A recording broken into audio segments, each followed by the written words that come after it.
ಸಾರಿಗೆ ನೌಕರು ಈ ಹಿಂದೆ ಮುಷ್ಕರಕ್ಕೆ ಕರೆ ಕೊಟ್ಟಿದ್ರು. ಬಟ್ ಸರ್ಕಾರ ಕೆಲವೊಂದು ಭರವಸೆ ನೀಡಿ ಕೆಲವೊಂದು ಆದೇಶ ಸಹ ಮಾಡಿದ್ರು. ಹೀಗಾಗಿ ಮತ್ತೊಂದು ಸುತ್ತಿನ ಸಭೆ ಕೆಎಸ್ಆರ್ಟಿಸಿ ಎಂಡಿ ಅಕ್ರಮ್ ಪಾಷಾ ಅವರು ಮಾಡ್ತಾ ಇದ್ರು. ಹೀಗಾಗಿ ಸಾರಿಗೆ ನೌಕರರ ಅನುಮತಿ ಮೇರೆಗೆ ಮಾಧ್ಯಮದವರು ಸಹ ಇನ್ನು ಕೆಎಸ್ಆರ್ಟಿ ಶಾಂತಿನಗರ ಕೆಎಸ್ಆರ್ಟಿಸಿ ಕಚೇರಿಗೆ ಬಂದು ಒಂದ್ ಕಡೆ ಬೈಟ್ಗೋಸ್ಕರ ಬಂದಿದ್ವಿ. ಬಟ್ ಅಲ್ಲಿ ಅಕ್ರಮ್ ಪಾಷಾ ಅವರು ಎಂಡಿ ಅವರು ಮಾತ್ರ ಇಲ್ಲಿ ಪರ್ಮಿಷನ್ ಇಲ್ಲ, ಯಾರು ಕೇಳಿ ಬಂದಿದ್ರು ಎಂಬುದು ಒಂದ್ ಕಡೆ ರಿಪಬ್ಲಿಕ್ ಡೇಕ್ಕೆ ಅವರು ಹೇಳಿದ್ರು. ನಾವು ಸಹ ಪ್ರಶ್ನೆ ಮಾಡಿದ್ವಿ, ಸರ್ ನಾವು ಬೈಟ್ಗೋಸ್ಕರ ಬಂದಿದ್ವಿ, ಸಭೆಯಲ್ಲಿ ಏನಾಯ್ತು ಎಂಬುದು ಅಷ್ಟೇ ನಮಗೆ ಮಾಹಿತಿ ಬೇಕೆಂಬುದು ಒಂದು ಬೈಟ್ ಕೊಡಿ ಅಂತ ಕೇಳಿದ್ರು. ಬಟ್ ಬೈಟ್ ಕೊಡಲ್ಲ, ನಿರಾಕರಿಸಿದ್ರು. ಹೀಗಾಗಿ ರಿಪಬ್ಲಿಕ್ ಅವರನ್ನ ಪ್ರಶ್ನೆ ಮಾಡಿತ್ತು, ಪ್ರಶ್ನೆಗೆ ಉತ್ತರ ಇಲ್ಲ. ನಮ್ಮ ಜೊತೆಗೆ ಸಾರಿಗೆ ನೌಕರಿದ್ದು ಅವರೇ ಮಾತಾಡಿಸ್ತೀನಿ. ಸರ್, ನಿಮ್ಮ ಸಭೆ ಇತ್ತು, ಸಭೆ ನೀವು ಆಹ್ವಾನ ಕೊಟ್ಟಿದ್ದಕ್ಕೆ ನಾವು ಬಂದಿದ್ದೀವಿ, ಬಟ್ ಇಲ್ಲಿ ಯಾವುದೇ ರೀತಿಯ ಪರ್ಮಿಷನ್ ಇಲ್ಲ ಎಂಬುದು ಒಂದು ಕಡೆ ಎಂ ಡಿ ಅವರು ಹೇಳಿದ್ದಾರೆ. ಏನು ಹೇಳ್ತಾರಂತ? ಸರ್, ಈಗ ನಾವು ಲಕ್ಷಾಂತರ ಜನಕ್ಕೆ ದಿನನಿತ್ಯ ಜೀವನಾಡಿಗಳಾಗಿರ್ತೀವಿ. ಸಾರಿಗೆ ನೌಕರರ ಸಂಕಷ್ಟದ ಸಮಯದಲ್ಲೂ ಸಹ ಕರ್ನಾಟಕದಲ್ಲಿರ್ತಕ್ಕಂಥ ಎಲ್ಲ ದೃಶ್ಯ ಮಾಧ್ಯಮ ಇರ್ಬೋದು, ಪತ್ರಿಕೋದ್ಯಮ ಮಾಧ್ಯಮ ಇರ್ಬೋದು, ನಮ್ಮ ಸಮಸ್ಯೆಗಳ ಬಗ್ಗೆ ಬೆಳಕಿನ ಚೆಲ್ಲಿ ಸರ್ಕಾರದ ಬಾಗಿಲಿಗೆ ತಲುಪಿಸಿ ನಮಗಾಗಿರ್ತಕ್ಕಂಥ ಅನ್ಯಾಯವನ್ನು ಸರಿಪಡಿಸೋದಕ್ಕೆ ನೀವೆಲ್ಲರೂ ಸಹ ನಮಗೆ ನ್ಯಾಯಯುತವಾದ ಬೇಡಿಕೆಯನ್ನು ಈಡೇರಿಸೋದಕ್ಕೋಸ್ಕರ ನೀವು ನಮಗೆ ದಾರಿದೀಪವಾಗಿದ್ದೀರಿ ಸರ್.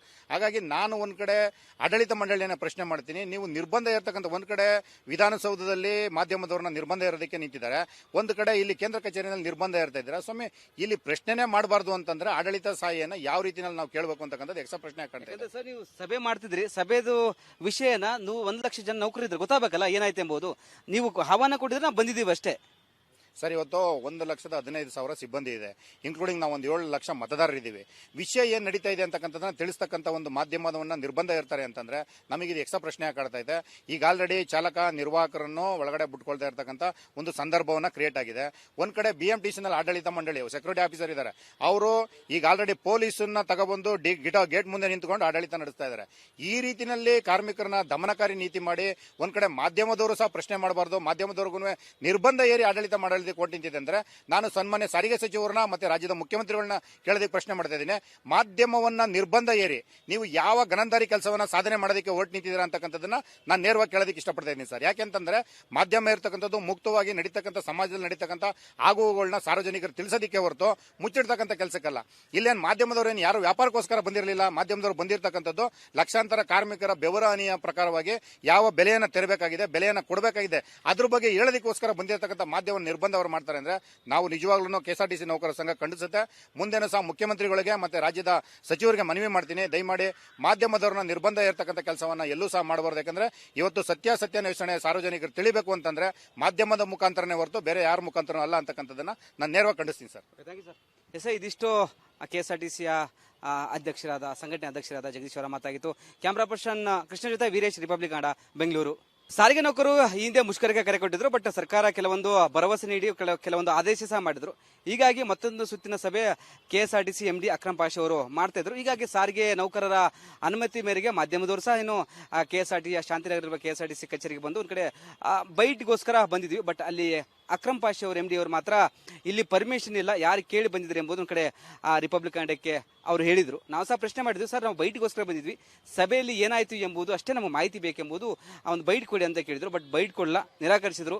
ಹೀಗಾಗಿ ರಿಪಬ್ಲಿಕ್ ಅವರನ್ನ ಪ್ರಶ್ನೆ ಮಾಡಿತ್ತು, ಪ್ರಶ್ನೆಗೆ ಉತ್ತರ ಇಲ್ಲ. ನಮ್ಮ ಜೊತೆಗೆ ಸಾರಿಗೆ ನೌಕರಿದ್ದು ಅವರೇ ಮಾತಾಡಿಸ್ತೀನಿ. ಸರ್, ನಿಮ್ಮ ಸಭೆ ಇತ್ತು, ಸಭೆ ನೀವು ಆಹ್ವಾನ ಕೊಟ್ಟಿದ್ದಕ್ಕೆ ನಾವು ಬಂದಿದ್ದೀವಿ, ಬಟ್ ಇಲ್ಲಿ ಯಾವುದೇ ರೀತಿಯ ಪರ್ಮಿಷನ್ ಇಲ್ಲ ಎಂಬುದು ಒಂದು ಕಡೆ ಎಂ ಡಿ ಅವರು ಹೇಳಿದ್ದಾರೆ. ಏನು ಹೇಳ್ತಾರಂತ? ಸರ್, ಈಗ ನಾವು ಲಕ್ಷಾಂತರ ಜನಕ್ಕೆ ದಿನನಿತ್ಯ ಜೀವನಾಡಿಗಳಾಗಿರ್ತೀವಿ.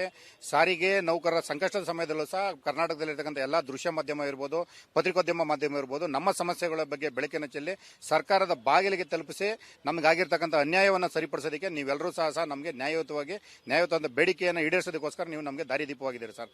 ಹಾಗಾಗಿ ನಾನು ಒಂದು ಕಡೆ ಆಡಳಿತ ಮಂಡಳಿಯನ್ನು ಪ್ರಶ್ನೆ ಮಾಡ್ತೀನಿ. ನೀವು ನಿರ್ಬಂಧ ಇರತಕ್ಕಂಥ ಒಂದು ಕಡೆ ವಿಧಾನಸೌಧದಲ್ಲಿ ಮಾಧ್ಯಮದವ್ರನ್ನ ನಿರ್ಬಂಧ ಇರೋದಕ್ಕೆ ನಿಂತಿದ್ದಾರೆ, ಒಂದು ಕಡೆ ಇಲ್ಲಿ ಕೇಂದ್ರ ಕಚೇರಿಯಲ್ಲಿ ನಿರ್ಬಂಧ ಇರ್ತಾ ಇದ್ದೀರಾ. ಸ್ವಾಮಿ, ಇಲ್ಲಿ ಪ್ರಶ್ನೆನೇ ಮಾಡಬಾರ್ದು ಅಂತಂದ್ರೆ ಆಡಳಿತ ಸಹಾಯನ ಯಾವ ರೀತಿಯಲ್ಲಿ ನಾವು ಕೇಳಬೇಕು ಅಂತಕ್ಕಂಥದ್ದು ಎಕ್ಸ್ಟ್ರಾ ಪ್ರಶ್ನೆ ಆಗ್ತದೆ. ಸರ್, ನೀವು ಸಭೆ ಮಾಡ್ತಿದ್ರಿ, ಸಭೆದು ವಿಷಯನ ನೀವು 1 ಲಕ್ಷ ಜನ ನೌಕರಿದ್ರು ಗೊತ್ತಾಗಬೇಕಲ್ಲ ಏನಾಯ್ತು ಎಂಬುದು. ನೀವು ಆಹ್ವಾನ ಕೊಟ್ಟಿದ್ರೆ ನಾವು ಬಂದಿದ್ದೀವಿ ಅಷ್ಟೇ. ಸರ್, ಇವತ್ತು 1,15,000 ಸಿಬ್ಬಂದಿ ಇದೆ, ಇನ್ಕ್ಲೂಡಿಂಗ್ ನಾವು ಒಂದು 7 ಲಕ್ಷ ಮತದಾರರಿದ್ದೀವಿ. ವಿಷಯ ಏನು ನಡೀತಾ ಇದೆ ಅಂತಕ್ಕಂಥದ್ದನ್ನ ತಿಳಿಸ್ತಕ್ಕಂಥ ಒಂದು ಮಾಧ್ಯಮವನ್ನ ನಿರ್ಬಂಧ ಇರ್ತಾರೆ ಅಂತಂದ್ರೆ ನಮಗೆ ಇದು ಎಕ್ಸ್ಟ್ರಾ ಪ್ರಶ್ನೆ ಕಾಡ್ತಾ ಇದೆ. ಈಗ ಆಲ್ರೆಡಿ ಚಾಲಕ ನಿರ್ವಾಹಕರನ್ನು ಒಳಗಡೆ ಬಿಟ್ಕೊಳ್ತಾ ಇರ್ತಕ್ಕಂಥ ಒಂದು ಸಂದರ್ಭವನ್ನ ಕ್ರಿಯೇಟ್ ಆಗಿದೆ. ಒಂದ್ ಕಡೆ BMTCನಲ್ಲಿ ಆಡಳಿತ ಮಂಡಳಿ ಸೆಕ್ಯೂರಿಟಿ ಆಫೀಸರ್ ಇದ್ದಾರೆ, ಅವರು ಈಗ ಆಲ್ರೆಡಿ ಪೊಲೀಸನ್ನ ತಗೊಬಂದು ಗೇಟ್ ಮುಂದೆ ನಿಂತ್ಕೊಂಡು ಆಡಳಿತ ನಡೆಸ್ತಾ ಇದ್ದಾರೆ. ಈ ರೀತಿಯಲ್ಲಿ ಕಾರ್ಮಿಕರನ್ನ ದಮನಕಾರಿ ನೀತಿ ಮಾಡಿ ಒಂದ್ ಕಡೆ ಮಾಧ್ಯಮದವರು ಸಹ ಪ್ರಶ್ನೆ ಮಾಡಬಾರ್ದು, ಮಾಧ್ಯಮದವ್ರಿಗೂ ನಿರ್ಬಂಧ ಏರಿ ಆಡಳಿತ ಮಾಡಲು ಮಾಡೋದಕ್ಕೆ ಕೊಟ್ಟು ನಿಂತಿದೆ ಅಂದ್ರೆ ನಾನು ಸನ್ಮಾನ್ಯ ಸಾರಿಗೆ ಸಚಿವರನ್ನ ಮತ್ತೆ ರಾಜ್ಯದ ಮುಖ್ಯಮಂತ್ರಿಗಳನ್ನ ಕೇಳೋದಕ್ಕೆ ಪ್ರಶ್ನೆ ಮಾಡ್ತಾ ಇದ್ದೀನಿ. ಮಾಧ್ಯಮವನ್ನ ನಿರ್ಬಂಧ ಏರಿ ನೀವು ಯಾವ ಗಣಂದಾರಿ ಕೆಲಸವನ್ನ ಸಾಧನೆ ಮಾಡೋದಕ್ಕೆ ಹೊರಟು ನಿಂತಿದ್ದೀರಾ ಅಂತಕ್ಕಂಥದ್ದನ್ನ ನಾನು ನೇರವಾಗಿ ಕೇಳೋದಕ್ಕೆ ಇಷ್ಟಪಡ್ತಾ ಇದ್ದೀನಿ ಸರ್. ಯಾಕೆಂತಂದ್ರೆ ಮಾಧ್ಯಮ ಇರ್ತಕ್ಕಂಥದ್ದು ಮುಕ್ತವಾಗಿ ನಡೀತಕ್ಕಂಥ ಸಮಾಜದಲ್ಲಿ ನಡೀತಕ್ಕಂಥ ಆಗುವುಗಳನ್ನ ಸಾರ್ವಜನಿಕರು ತಿಳಿಸೋದಕ್ಕೆ ಹೊರತು ಮುಚ್ಚಿಡ್ತಕ್ಕಂಥ ಕೆಲಸಕ್ಕಲ್ಲ. ಇಲ್ಲೇನು ಮಾಧ್ಯಮದವರು ಏನು ಯಾರು ವ್ಯಾಪಾರಕ್ಕೋಸ್ಕರ ಬಂದಿರಲಿಲ್ಲ. ಮಾಧ್ಯಮದವರು ಬಂದಿರತಕ್ಕಂಥದ್ದು ಲಕ್ಷಾಂತರ ಕಾರ್ಮಿಕರ ಬೆವರ ಹನಿಯ ಪ್ರಕಾರವಾಗಿ ಯಾವ ಬೆಲೆಯನ್ನು ತೆರಬೇಕಾಗಿದೆ, ಬೆಲೆಯನ್ನು ಕೊಡಬೇಕಾಗಿದೆ, ಅದ್ರ ಬಗ್ಗೆ ಹೇಳೋದಕ್ಕೋಸ್ಕರ ಬಂದಿರತಕ್ಕಂಥ ಮಾಧ್ಯಮ ನಿರ್ಬಂಧ ಅವರು ಮಾಡ್ತಾರೆ ಅಂದ್ರೆ ನಾವು ನಿಜವಾಗ್ಲೂ ಕೆಎಸ್ಆರ್ಟಿಸಿ ನೌಕರರ ಸಂಘ ಖಂಡಿಸುತ್ತೆ. ಮುಂದೆನೂ ಸಹ ಮುಖ್ಯಮಂತ್ರಿಗಳಿಗೆ ಮತ್ತೆ ರಾಜ್ಯದ ಸಚಿವರಿಗೆ ಮನವಿ ಮಾಡ್ತೀನಿ, ದಯಮಾಡಿ ಮಾಧ್ಯಮದವರನ್ನ ನಿರ್ಬಂಧ ಇರತಕ್ಕಂಥ ಕೆಲಸವನ್ನ ಎಲ್ಲೂ ಸಹ ಮಾಡಬಾರ್ದು. ಯಾಕಂದ್ರೆ ಇವತ್ತು ಸತ್ಯಾನ್ವೇಷಣೆ ಸಾರ್ವಜನಿಕರು ತಿಳಿಬೇಕು ಅಂತಂದ್ರೆ ಮಾಧ್ಯಮದ ಮುಖಾಂತರನೇ ಹೊರತು ಬೇರೆ ಯಾರ ಮುಖಾಂತರ ಅಲ್ಲ ಅಂತಕ್ಕಂಥದ್ದನ್ನ ನಾನು ನೇರವಾಗಿ ಖಂಡಿಸ್ತೀನಿ ಸರ್. ಎಸ್ ಇದಿಷ್ಟು ಕೆಎಸ್ಆರ್ಟಿಸಿಯ ಅಧ್ಯಕ್ಷರಾದ ಸಂಘಟನೆ ಅಧ್ಯಕ್ಷರಾದ ಜಗದೀಶ್ ಅವರ ಮಾತಾಗಿತ್ತು. ಕ್ಯಾಮ್ರಾ ಪರ್ಸನ್ ಕೃಷ್ಣ ಜೊತೆ ವೀರೇಶ್, ರಿಪಬ್ಲಿಕ್ ಕನ್ನಡ, ಬೆಂಗಳೂರು. ಸಾರಿಗೆ ನೌಕರು ಈ ಹಿಂದೆ ಮುಷ್ಕರಕ್ಕೆ ಕರೆ ಕೊಟ್ಟಿದ್ರು, ಬಟ್ ಸರ್ಕಾರ ಕೆಲವೊಂದು ಭರವಸೆ ನೀಡಿ ಕೆಲವೊಂದು ಆದೇಶ ಸಹ ಮಾಡಿದ್ರು.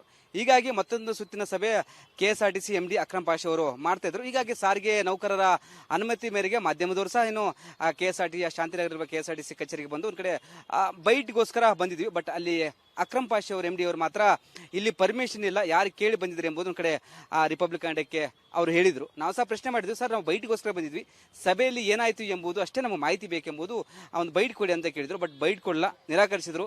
ಹೀಗಾಗಿ ರಿಪಬ್ಲಿಕ್ ಕನ್ನಡ ಅವರನ್ನ ಪ್ರಶ್ನೆ ಮಾಡಿತ್ತು, ಪ್ರಶ್ನೆಗೆ ಉತ್ತರ ಇಲ್ಲ. ನಮ್ಮ ಜೊತೆಗೆ ಸಾರಿಗೆ ನೌಕರಿದ್ದು ಅವರೇ ಮಾತಾಡಿಸ್ತೀನಿ. ಸರ್, ನಿಮ್ಮ ಸಭೆ ಇತ್ತು, ಸಭೆ ನೀವು ಆಹ್ವಾನ ಕೊಟ್ಟಿದ್ದಕ್ಕೆ ನಾವು ಬಂದಿದ್ದೀವಿ, ಬಟ್ ಇಲ್ಲಿ ಯಾವುದೇ ರೀತಿಯ ಪರ್ಮಿಷನ್ ಇಲ್ಲ ಎಂಬುದು ಒಂದು ಕಡೆ ಎಂಡಿ ಅವರು ಹೇಳಿದ್ದಾರೆ. ಏನು ಹೇಳ್ತೀರಂತ ಸರ್? ಈಗ ನಾವು ಲಕ್ಷಾಂತರ ಜನಕ್ಕೆ ದಿನನಿತ್ಯ ಜೀವನಾಡಿಗಳಾಗಿರ್ತೀವಿ.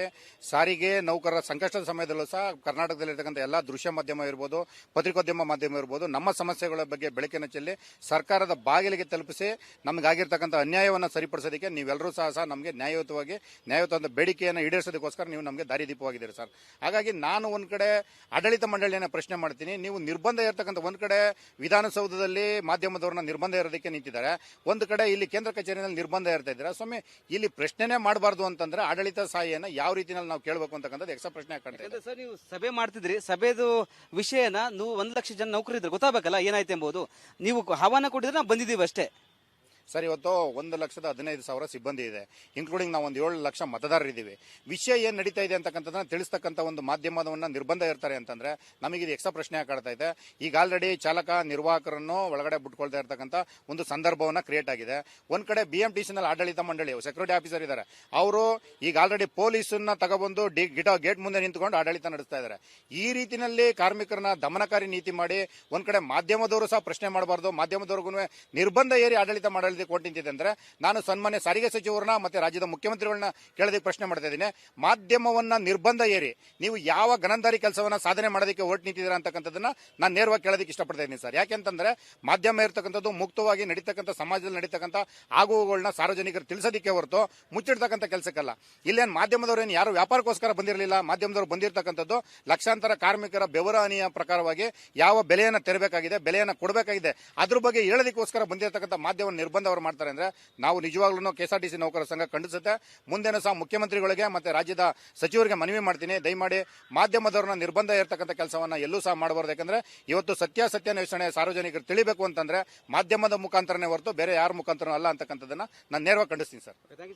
ಎಸ್ ಇದಿಷ್ಟು ಕೆಎಸ್ಆರ್ಟಿಸಿಯ ಅಧ್ಯಕ್ಷರಾದ ಸಂಘಟನೆ ಅಧ್ಯಕ್ಷರಾದ ಜಗದೀಶ್ ಅವರ ಮಾತಾಗಿತ್ತು. ಕ್ಯಾಮ್ರಾ ಪರ್ಸನ್ ಕೃಷ್ಣ ಜೊತೆ ವೀರೇಶ್, ರಿಪಬ್ಲಿಕ್ ಕನ್ನಡ, ಬೆಂಗಳೂರು. ಸಾರಿಗೆ ನೌಕರು ಈ ಹಿಂದೆ ಮುಷ್ಕರಕ್ಕೆ ಕರೆ ಕೊಟ್ಟಿದ್ರು, ಬಟ್ ಸರ್ಕಾರ ಕೆಲವೊಂದು ಭರವಸೆ ನೀಡಿ ಕೆಲವೊಂದು ಆದೇಶ ಸಹ ಮಾಡಿದ್ರು. ಹೀಗಾಗಿ ಮತ್ತೊಂದು ಸುತ್ತಿನ ಸಭೆ ಕೆಎಸ್ಆರ್ಟಿಸಿ ಎಂಡಿ ಅಕ್ರಮ್ ಪಾಷಾ ಅವರು ಮಾಡ್ತಾ ಇದ್ರು. ಹೀಗಾಗಿ ಸಾರಿಗೆ ನೌಕರರ ಅನುಮತಿ ಮೇರೆಗೆ ಮಾಧ್ಯಮದವರು ಸಹ ಏನು ಕೆಎಸ್ಆರ್ಟಿಸಿ ಶಾಂತಿನಗರ ಕೆಎಸ್ಆರ್ಟಿಸಿ ಕಚೇರಿಗೆ ಬಂದು ಒಂದ್ ಕಡೆ ಬೈಟ್ಗೋಸ್ಕರ ಬಂದಿದ್ವಿ. ಬಟ್ ಅಲ್ಲಿ ಅಕ್ರಮ್ ಪಾಷಾ ಅವರು ಎಂಡಿ ಅವರು ಮಾತ್ರ ಇಲ್ಲಿ ಪರ್ಮಿಷನ್ ಇಲ್ಲ, ಯಾರು ಕೇಳಿ ಬಂದಿದ್ರು ಎಂಬುದು ಒಂದು ಕಡೆ ರಿಪಬ್ಲಿಕ್ ಕನ್ನಡಕ್ಕೆ ಅವರು ಹೇಳಿದ್ರು. ನಾವು ಸಹ ಪ್ರಶ್ನೆ ಮಾಡಿದ್ವಿ, ಸರ್ ನಾವು ಬೈಟ್ಗೋಸ್ಕರ ಬಂದಿದ್ವಿ, ಸಭೆಯಲ್ಲಿ ಏನಾಯ್ತು ಎಂಬುದು ಅಷ್ಟೇ ನಮಗೆ ಮಾಹಿತಿ ಬೇಕೆಂಬುದು ಒಂದು ಬೈಟ್ ಕೊಡಿ ಅಂತ ಕೇಳಿದ್ರು. ಬಟ್ ಬೈಟ್ ಕೊಡಲ್ಲ, ನಿರಾಕರಿಸಿದ್ರು. ಹೀಗಾಗಿ ರಿಪಬ್ಲಿಕ್ ಕನ್ನಡ ಅವರನ್ನ ಪ್ರಶ್ನೆ ಮಾಡಿತ್ತು, ಪ್ರಶ್ನೆಗೆ ಉತ್ತರ ಇಲ್ಲ. ನಮ್ಮ ಜೊತೆಗೆ ಸಾರಿಗೆ ನೌಕರಿದ್ದು ಅವರೇ ಮಾತಾಡಿಸ್ತೀನಿ. ಸರ್, ನಿಮ್ಮ ಸಭೆ ಇತ್ತು, ಸಭೆ ನೀವು ಆಹ್ವಾನ ಕೊಟ್ಟಿದ್ದಕ್ಕೆ ನಾವು ಬಂದಿದ್ದೀವಿ, ಬಟ್ ಇಲ್ಲಿ ಯಾವುದೇ ರೀತಿಯ ಪರ್ಮಿಷನ್ ಇಲ್ಲ ಎಂಬುದು ಒಂದು ಕಡೆ ಎಂಡಿ ಅವರು ಹೇಳಿದ್ದಾರೆ. ಏನು ಹೇಳ್ತೀರಂತ? ಸರ್, ಈಗ ನಾವು ಲಕ್ಷಾಂತರ ಜನಕ್ಕೆ ದಿನನಿತ್ಯ ಜೀವನಾಡಿಗಳಾಗಿರ್ತೀವಿ. ಸಾರಿಗೆ ನೌಕರರ ಸಂಕಷ್ಟದ ಸಮಯದಲ್ಲೂ ಸಹ ಕರ್ನಾಟಕದಲ್ಲಿರ್ತಕ್ಕಂಥ ಎಲ್ಲ ದೃಶ್ಯ ಮಾಧ್ಯಮ ಇರ್ಬೋದು, ಪತ್ರಿಕೋದ್ಯಮ ಮಾಧ್ಯಮ ಇರ್ಬೋದು, ನಮ್ಮ ಸಮಸ್ಯೆಗಳ ಬಗ್ಗೆ ಬೆಳಕಿನ ಚೆಲ್ಲಿ ಸರ್ಕಾರದ ಬಾಗಿಲಿಗೆ ತಲುಪಿಸಿ ನಮಗಾಗಿರ್ತಕ್ಕಂಥ ಅನ್ಯಾಯವನ್ನು ಸರಿಪಡಿಸೋದಕ್ಕೆ ನೀವೆಲ್ಲರೂ ಸಹ ನಮಗೆ ನ್ಯಾಯಯುತವಾದ ಬೇಡಿಕೆಯನ್ನು ಈಡೇರಿಸೋದಕ್ಕೋಸ್ಕರ ನೀವು ನಮಗೆ ದಾರಿದೀಪವಾಗಿದ್ದೀರಿ ಸರ್. ಹಾಗಾಗಿ ನಾನು ಒಂದು ಕಡೆ ಆಡಳಿತ ಮಂಡಳಿಯನ್ನು ಪ್ರಶ್ನೆ ಮಾಡ್ತೀನಿ. ನೀವು ನಿರ್ಬಂಧ ಇರತಕ್ಕಂಥ ಒಂದು ಕಡೆ ವಿಧಾನಸೌಧದಲ್ಲಿ ಮಾಧ್ಯಮದವ್ರನ್ನ ನಿರ್ಬಂಧ ಇರೋದಕ್ಕೆ ನಿಂತಿದ್ದಾರೆ, ಒಂದು ಕಡೆ ಇಲ್ಲಿ ಕೇಂದ್ರ ಕಚೇರಿಯಲ್ಲಿ ನಿರ್ಬಂಧ ಇರ್ತಾ ಇದ್ದೀರಾ. ಸ್ವಾಮಿ, ಇಲ್ಲಿ ಪ್ರಶ್ನೆನೇ ಮಾಡಬಾರ್ದು ಅಂತಂದ್ರೆ ಆಡಳಿತ ಸಾಹಿಯನ್ನ ಯಾವ ರೀತಿಯಲ್ಲಿ ನಾವು ಕೇಳಬೇಕು ಅಂತಕ್ಕಂಥದ್ದು ಎಕ್ಸ್ಟ್ರಾ ಪ್ರಶ್ನೆ ಕಾಣ್ತಾ ಇದೆ. ಸರ್, ನೀವು ಸಭೆ ಮಾಡ್ತಿದ್ರಿ, ಸಭೆದು ವಿಷಯನ ನೀವು 1 ಲಕ್ಷ ಜನ ನೌಕರಿದ್ರು ಗೊತ್ತಾಗಬೇಕಲ್ಲ ಏನಾಯ್ತು ಎಂಬುದು. ನೀವು ಆಹ್ವಾನ ಕೊಟ್ಟಿದ್ರೆ ನಾವು ಬಂದಿದ್ದೀವಿ ಅಷ್ಟೇ. ಸರ್, ಇವತ್ತು 1,15,000 ಸಿಬ್ಬಂದಿ ಇದೆ, ಇನ್ಕ್ಲೂಡಿಂಗ್ ನಾವು ಒಂದು 7 ಲಕ್ಷ ಮತದಾರರಿದ್ದೀವಿ. ವಿಷಯ ಏನು ನಡೀತಾ ಇದೆ ಅಂತಕ್ಕಂಥದ್ದನ್ನ ತಿಳಿಸ್ತಕ್ಕಂಥ ಒಂದು ಮಾಧ್ಯಮದವನ್ನ ನಿರ್ಬಂಧ ಇರ್ತಾರೆ ಅಂತಂದ್ರೆ ನಮಗೆ ಇದು ಎಕ್ಸ್ಟ್ರಾ ಪ್ರಶ್ನೆ ಕಾಡ್ತಾ ಇದೆ. ಈಗ ಆಲ್ರೆಡಿ ಚಾಲಕ ನಿರ್ವಾಹಕರನ್ನು ಒಳಗಡೆ ಬಿಟ್ಕೊಳ್ತಾ ಇರ್ತಕ್ಕಂಥ ಒಂದು ಸಂದರ್ಭವನ್ನ ಕ್ರಿಯೇಟ್ ಆಗಿದೆ. ಒಂದ್ ಕಡೆ BMTC ಆಡಳಿತ ಮಂಡಳಿ ಸೆಕ್ಯೂರಿಟಿ ಆಫೀಸರ್ ಇದ್ದಾರೆ, ಅವರು ಈಗ ಆಲ್ರೆಡಿ ಪೊಲೀಸನ್ನ ತಗೊಬಂದು ಗೇಟ್ ಮುಂದೆ ನಿಂತ್ಕೊಂಡು ಆಡಳಿತ ನಡೆಸ್ತಾ ಇದ್ದಾರೆ. ಈ ರೀತಿಯಲ್ಲಿ ಕಾರ್ಮಿಕರನ್ನ ದಮನಕಾರಿ ನೀತಿ ಮಾಡಿ ಒಂದ್ ಕಡೆ ಮಾಧ್ಯಮದವರು ಸಹ ಪ್ರಶ್ನೆ ಮಾಡಬಾರ್ದು, ಮಾಧ್ಯಮದವ್ರಿಗೂ ನಿರ್ಬಂಧ ಏರಿ ಆಡಳಿತ ಮಾಡಲು ಕೋರ್ಟ್ ನಿಂತಿದೆ ಅಂದ್ರೆ ನಾನು ಸನ್ಮಾನ್ಯ ಸಾರಿಗೆ ಸಚಿವರನ್ನ ಮತ್ತೆ ರಾಜ್ಯದ ಮುಖ್ಯಮಂತ್ರಿಗಳನ್ನ ಕೇಳೋದಕ್ಕೆ ಪ್ರಶ್ನೆ ಮಾಡ್ತಾ ಇದ್ದೀನಿ. ಮಾಧ್ಯಮವನ್ನ ನಿರ್ಬಂಧ ಏರಿ ನೀವು ಯಾವ ಗನಂದಾರಿ ಕೆಲಸವನ್ನ ಸಾಧನೆ ಮಾಡೋದಕ್ಕೆ ಓಟ್ ನಿಂತಿದ್ದೀರಾ ಅಂತಕ್ಕಂಥದ್ದನ್ನ ನಾನು ನೇರವಾಗಿ ಕೇಳೋದಕ್ಕೆ ಇಷ್ಟಪಡ್ತಾ ಇದ್ದೀನಿ ಸರ್. ಯಾಕೆಂತಂದ್ರೆ ಮಾಧ್ಯಮ ಇರ್ತಕ್ಕಂಥದ್ದು ಮುಕ್ತವಾಗಿ ನಡೀತಕ್ಕಂಥ ಸಮಾಜದಲ್ಲಿ ನಡೀತಕ್ಕಂಥ ಆಗುವುಗಳನ್ನ ಸಾರ್ವಜನಿಕರು ತಿಳಿಸೋದಕ್ಕೆ ಹೊರತು ಮುಚ್ಚಿಡ್ತಕ್ಕಂಥ ಕೆಲಸಕ್ಕಲ್ಲ. ಇಲ್ಲೇನು ಮಾಧ್ಯಮದವ್ರು ಏನು ಯಾರು ವ್ಯಾಪಾರಕ್ಕೋಸ್ಕರ ಬಂದಿರಲಿಲ್ಲ. ಮಾಧ್ಯಮದವರು ಬಂದಿರತಕ್ಕಂಥದ್ದು ಲಕ್ಷಾಂತರ ಕಾರ್ಮಿಕರ ಬೆವರಾನಿಯ ಪ್ರಕಾರವಾಗಿ ಯಾವ ಬೆಲೆಯನ್ನು ತೆರಬೇಕಾಗಿದೆ, ಬೆಲೆಯನ್ನು ಕೊಡಬೇಕಾಗಿದೆ, ಅದ್ರ ಬಗ್ಗೆ ಹೇಳೋದಕ್ಕೋಸ್ಕರ ಬಂದಿರತಕ್ಕಂಥ ಮಾಧ್ಯಮ ನಿರ್ಬಂಧ ಅವರು ಮಾಡ್ತಾರೆ ಅಂದ್ರೆ ನಾವು ನಿಜವಾಗ್ಲೂ KSRTC ನೌಕರರ ಸಂಘ ಖಂಡಿಸುತ್ತೆ. ಮುಂದೆನೂ ಸಹ ಮುಖ್ಯಮಂತ್ರಿಗಳಿಗೆ ಮತ್ತೆ ರಾಜ್ಯದ ಸಚಿವರಿಗೆ ಮನವಿ ಮಾಡ್ತೀನಿ, ದಯಮಾಡಿ ಮಾಧ್ಯಮದವ್ರನ್ನ ನಿರ್ಬಂಧ ಇರತಕ್ಕಂಥ ಕೆಲಸವನ್ನ ಎಲ್ಲೂ ಸಹ ಮಾಡಬಾರ್ದು. ಯಾಕಂದ್ರೆ ಇವತ್ತು ಸತ್ಯಾನ್ವೇಷಣೆ ಸಾರ್ವಜನಿಕರು ತಿಳಿಬೇಕು ಅಂತಂದ್ರೆ ಮಾಧ್ಯಮದ ಮುಖಾಂತರನೇ ಹೊರತು ಬೇರೆ ಯಾರ ಮುಖಾಂತರ ಅಲ್ಲ ಅಂತಕ್ಕಂಥದ್ದನ್ನ ನಾನು ನೇರವಾಗಿ ಖಂಡಿಸ್ತೀನಿ ಸರ್. ಎಸ್ ಇದಿಷ್ಟು KSRTCಯ ಸಂಘಟನೆ ಅಧ್ಯಕ್ಷರಾದ ಜಗದೀಶ್ ಅವರ ಮಾತಾಗಿತ್ತು. ಕ್ಯಾಮ್ರಾ ಪರ್ಸನ್ ಕೃಷ್ಣ ಜೊತೆ ವೀರೇಶ್, ರಿಪಬ್ಲಿಕ್ ಕನ್ನಡ, ಬೆಂಗಳೂರು.